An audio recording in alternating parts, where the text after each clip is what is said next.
Em Lucas, capítulo 1, 28 a 38, nós temos acesso ao anúncio que o anjo fez a Maria de que ela seria a mãe de Jesus.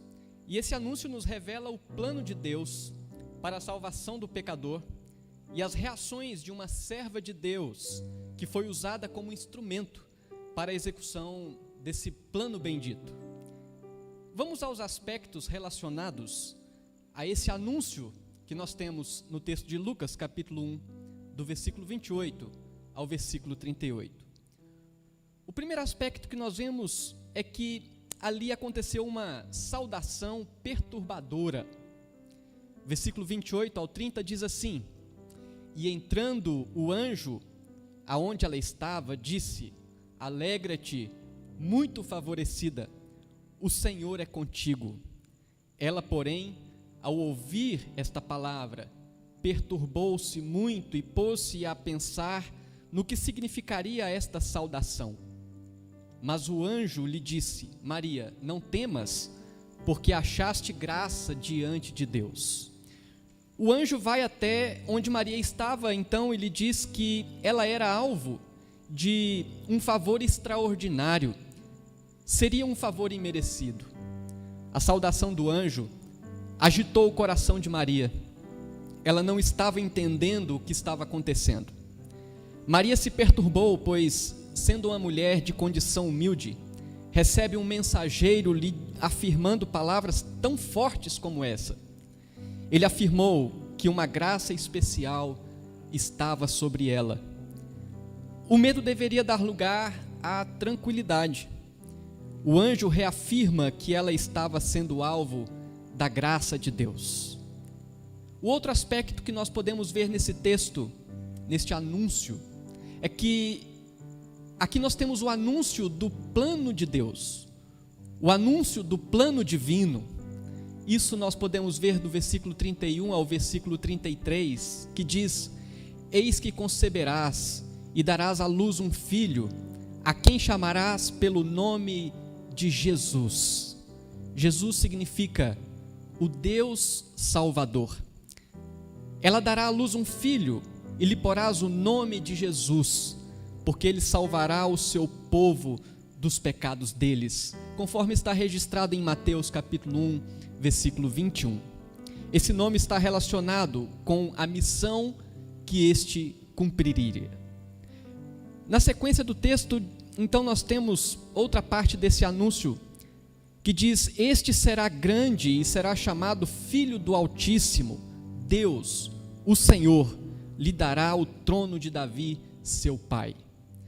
A sua grandeza está relacionada a quem ele é e também a sua missão. Sendo ele Deus, se humilhou como servo.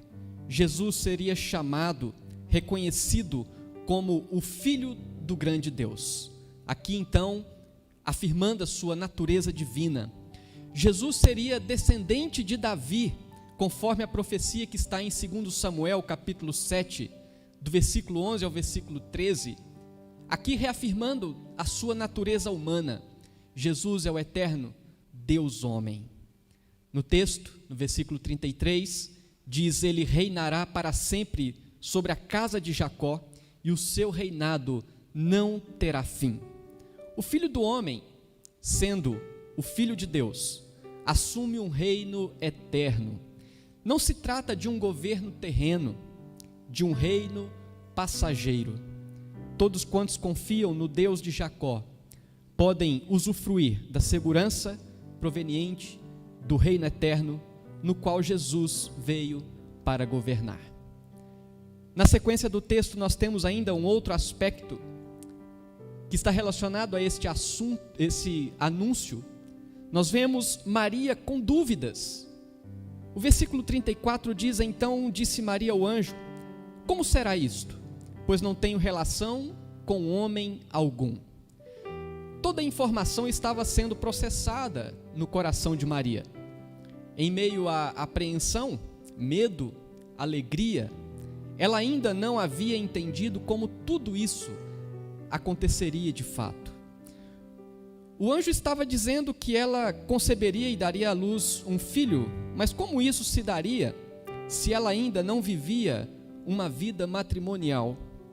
Em sua mente, a única forma de uma mulher ter um filho era pelo meio ordinário da relação sexual com o homem.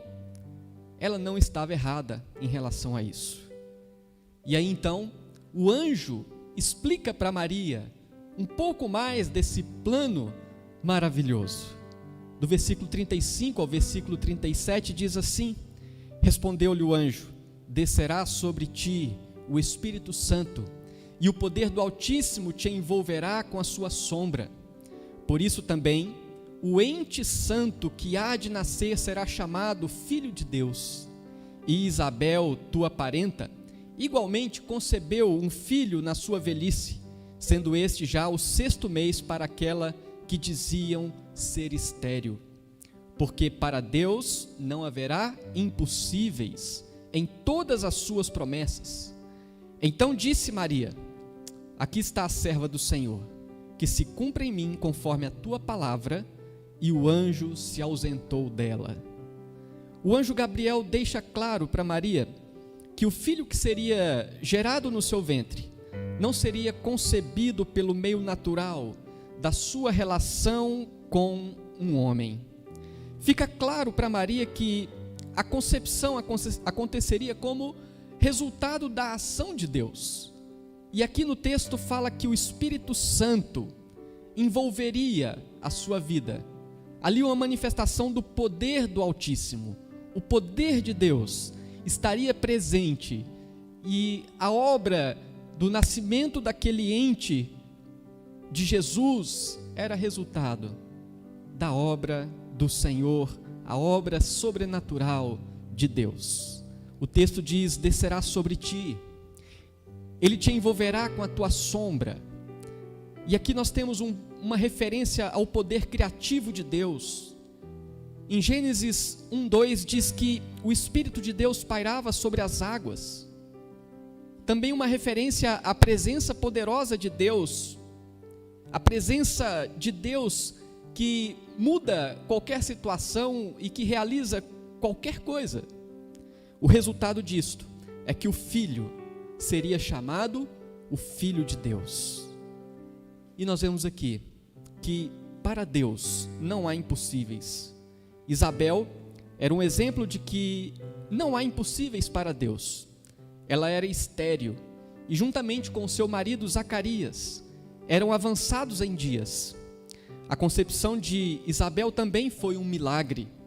Assim como Abraão, como Sara, assim como Isabel e Zacarias tiveram um filho na velhice. Porque para Deus não há impossíveis. Mesmo além da compreensão, Maria deveria descansar no Deus que pode todas as coisas. E aí então nós vemos um último aspecto importante nesse texto, o aspecto de que Maria se dispôs como serva do Senhor. No versículo 38, fala exatamente a respeito disso, da forma como Maria se dispôs para servir a Deus naquele propósito. Ainda que sua gravidez pudesse gerar críticas devido à sua condição quanto ao matrimônio, ainda não consumado com José, Maria entendeu que esta era uma bênção que fazia dela uma mulher privilegiada.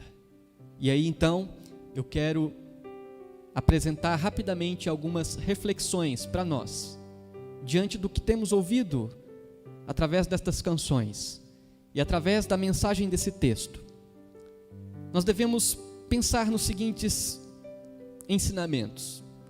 Nós devemos viver pela fé na condução divina. Se Deus diz em sua palavra, ainda que cause apreensão, devemos confiar e obedecer, como Maria fez, ainda que atemorizada.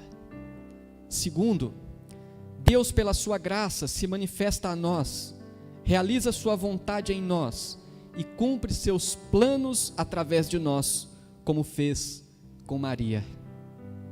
Terceiro, nossos temores em relação a situações que não entendemos devem dar lugar à confiança no fato de que para Deus não há impossíveis.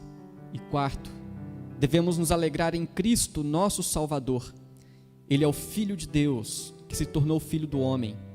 Seu nascimento nos mostra que Deus é o Senhor que reina, que governa, que criou as leis naturais para o funcionamento das coisas e que está acima das leis.